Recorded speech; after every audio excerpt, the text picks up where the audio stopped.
Millie, I'll start with you. Really big week for you. Huge congratulations on an amazing international career. How did you know it was the right time to call it a day on England? This will be my only question on my retirement, just because massive game tomorrow. I don't like attention on me, everybody knows that, so this will be my one and only question, just a heads up for everyone. Listen, it's not a decision that comes lightly, and it's not a decision that, you know, is just happens overnight. It's something that, as a player, it's really hard to explain. You have little thoughts in your head for a long time, and it's one of the moments you can talk to people about it. No one can really give you advice because it has to be your decision, and it has to be something that you're kind of at peace with when you come to that. And everyone always asks, the question I've had a lot lately is why now, why this moment? Obviously the summer, I weren't in a place to even think about anything other than myself, and the summer was about me, physically and mentally kind of healing and fixing myself, and just taking a step back. And in all honesty, that weren't really a question I was asking myself at that moment. I just wanted to come back in a better place for pre-season, and I weren't really thinking of anything other than just being healthy as an individual again. And then, I feel like I've done that. I've had a really good pre-season, good start to the season, and I think it's important to make decisions when you're in a clear mindset and in a good place. So that is why I've waited till I felt like I was in a position to make my final decision. And I think when there's no bitterness and none of those feelings of, I've made the wrong decision, I've not had any of those thoughts. So for me, it is, there's many factors that have played into it. I don't see it as a sad thing. I see it as a celebration of, I've had an amazing England career, and I'm very grateful and blessed for the opportunities that I've been given, and the opportunities to play in the biggest tournaments, some of the best players in the world, lifting trophies, making memories with my family, travelling the world. Like, there's opportunities that aren't just gifted to anyone, so I feel really lucky. I see it as an opportunity now to be 100% for my club, and I've still got big ambitions. There's things that are missing from the cabinet, and still lots of records to break. So for me, it's about many factors that have played into my decision. But I'm really happy. I'm in a really good place, and I thank everyone for everything that they've done for me over the years. But now it's time to be number one supporter. Huge congratulations again, an amazing career. Thank you. And of course, Chelsea, huge game tomorrow. After maybe a disappointing draw, you would have wanted to start your campaign with a win. How do you rally the team and make sure that you guys go and fight at Stamford Bridge in front of a home crowd tomorrow? Yeah, listen, I think upon reflection we see it as a point gain, not 2 points lost. I think in the new format it's important to be patient and to stay 2 feet on the ground. I think it's important to remain grounded, and every point matters. So for us, of course, we wanted to go out and win that game. We wanted to start in a better way, but I don't think it's the end of the world that we drew that game. Our mentality is to win and to be the best team, of course it is, but didn't really need to do much rallying. I think we got straight back out on the training pitch. The girls showed a great response, and that started with the game against Tottenham. So I think a brilliant bounce back from that, and looking to take that momentum into tomorrow's game. And was it Karma Chameleon you guys were singing on the training pitch today? I heard a bit of singing. I don't even remember. There was a lot of energy at the start of training and a lot of different things going off. So we were a little bit hyper. I think everyone's excited to be back with an opportunity to play in the Champions League again. Amazing. And Sonia, just some team news from you. Who is unavailable to play tomorrow, please? I think we have pretty good news because we have some players back from the weekend. Sandy, Baltimore being one of them, as I mentioned, and as you could see, Niamh and Lucy are still in the squad for the game tomorrow. So we are in a good place in terms of having players available.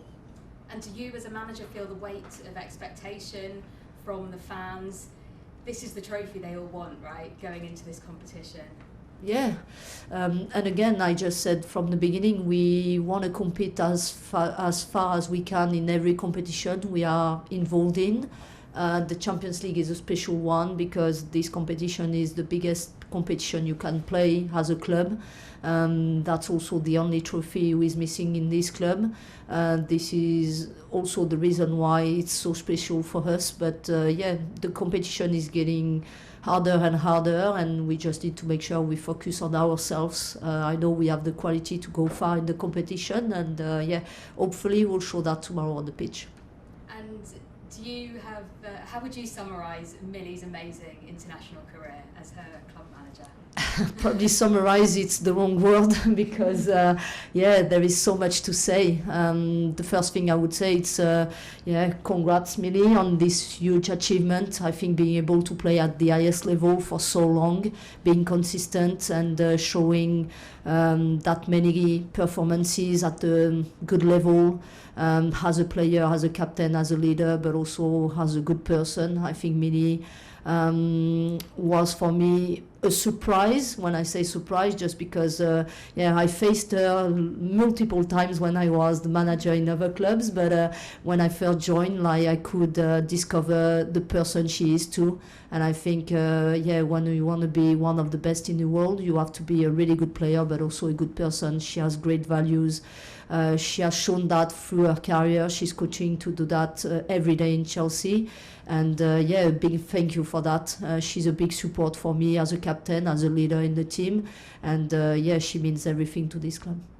Some lovely words there. Thank you so much. Thank you. Lovely stuff. Yeah, some love around, some love around. Thank you for that. Emotional. Who's next? Anybody else from the room? Don't all jump at once. Okay, cool. We'll go across to Zoom. Amy, thanks for waiting. Hi guys. Hi. Sonia, just to kind of reading Millie's statement yesterday, talking about how she wants the full focus now to be on Chelsea, and just hearing her speak there about that one trophy that's missing, and the quest that you guys are on to get that Champions League. How pleasing is it for you to have your club captain be kind of fully focused now on Chelsea? You know that when those international breaks come around, you can just wrap her in cotton wool, and you know that you're going to have as much of her as you can. Yeah, that's crucial. Having a player like Millie who will be now 100% focused for the club, for all the trophies we are competing for. I think, as I said, really, really important.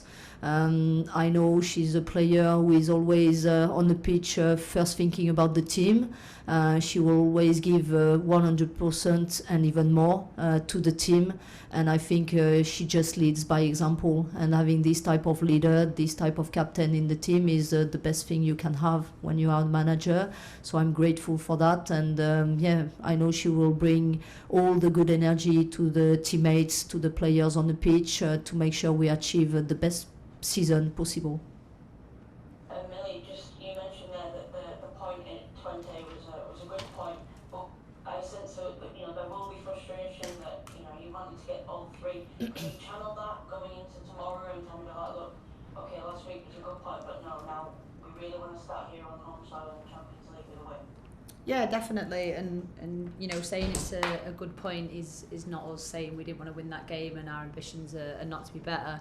But I think with the layout of the new format, it's not to, you can't get too low in the lows and too high in the highs. You have to stay level-headed. So I think it's more having that mentality of, okay, it weren't what we wanted it to be, but it's still a point gained, it's a point on the board. And like I said, the bounce back started with the game against Tottenham, and keeping that momentum going into tomorrow's game. But going to be a challenge. Every game is a challenge in football, especially with the level that it's at now, and especially in the Champions League. Like Sonia said, it's even harder to win every single game. But we're in a really good place. We've got the right mentality and the right attitude, and now it's about delivering. I just want to ask you about the shape of this season, which you're playing a little bit more three at the back. You've got kind of new members of that defensive cast alongside you, obviously Billy Berman coming in as well. How have you found that kind of switching between the two formations? I know you've got experience in both, but just especially being the captain and often at the centre of that defence, how have you found that, and how do you feel the team is adapting to kind of bringing that unpredictability this season? Yeah, I think it's something we've done over the years, but I think it's something that every team has in its locker. I think at this level you have to be adaptable, you have to be able to play in different ways. To be honest, I just love playing football and love playing and being with my teammates regardless of what shape we're in. But I think both offer very different things, and it kind of depends what we're coming up against. But I think it's another string to our bow, and I think it's good to have. And takes a little bit of adapting to start with, new connections and stuff, but everyone's willing to learn in this environment, and I think that's the most important thing. And you've got to be adaptable, like I said, you've got to find different ways to beat the opposition, and yeah, sometimes a change in shape is required, but like I said, it's good to be able to do both. Perfect. Thank you. Good luck tomorrow. Thank you. Thank you. Thanks, Amy. We've got time for a couple more. We'll come to you next, Dan. Thank you. Hi both. Hi, just Dan. a question for Sonia. Obviously, you know an awful lot about Paris FC, but I just wonder, it feels like they're kind of a household name in the Champions League now, so how do you feel they've kind of progressed in Europe over the last few seasons? Yeah, I know Paris FC really well. I know the players, I know the coach, and yeah, they progressed really well. I think they made a big decision this summer, bringing new investors in the team and investing even more money. I think the project they have over there is a really good project for the women's team. Every year they are making progress. We are expecting them to be a strong side tomorrow, especially because, as I already mentioned, everyone, when they are coming and facing Chelsea, they have this extra motivation. So it will be a tough game. They have really good individuals. They play good as a team, but we also have a really good team, and we are confident going into the game tomorrow. That's brilliant. Appreciate that. Thanks very much and best of luck. Thank you.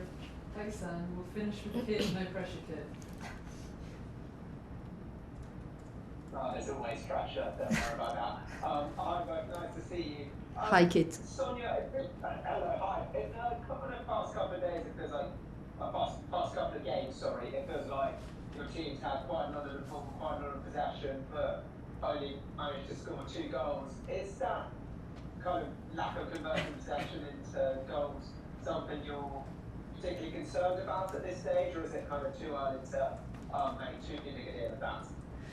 No, you know, when I analyze the games, I just think like we are creating a lot, which is the most important for me. I think if you look at the statistics from our last games, again, we have really good statistics in terms of in possession. We are bringing the ball high on the pitch, being able to bring the ball in different ways into the box. The most difficult thing in football is to score goals. So for me, we need to stay confident. We need to keep trying. And yeah, 1 goal in the last game was enough, so it was good. Sometimes it's just like when you are able to be more clinical, you just kill the opposition hope a little bit sooner in the game, and that's good. We did that in the West Ham game. When you are clinical, you just yeah, are in a better place. But even on the last game on the weekend, we were confident enough. We were going to keep trying and working hard, keep creating situation opportunities, and we will find a way to score. So I think for me in this situation, it's more to have the right mentality, to keep trying, keep working hard, to make sure we just put the ball in the net. Thank you. And Millie, congratulations on a brilliant international career. Thank you. I heard what you said at the start, but I think it's an important detail just to check on. I heard from you last week that you said you were always available for selection with England, and then we heard from Serena this morning that your decision to retire was something that was made off the back of the Euro. Can I just check precisely when you made your decision to retire from international football? When I released it on the podcast. Listen, it's always something that's in your thoughts, but my final decision, yeah, I think that's personal to me, if I'm honest. I think that's something that I'm allowed to keep just for me. But yeah, it's like I said, there weren't one precise moment. I think it's just when I felt like the time was right.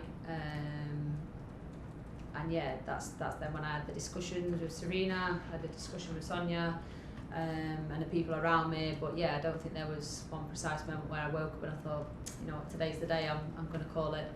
I think the thoughts are always there depending on that individual. Everyone's different.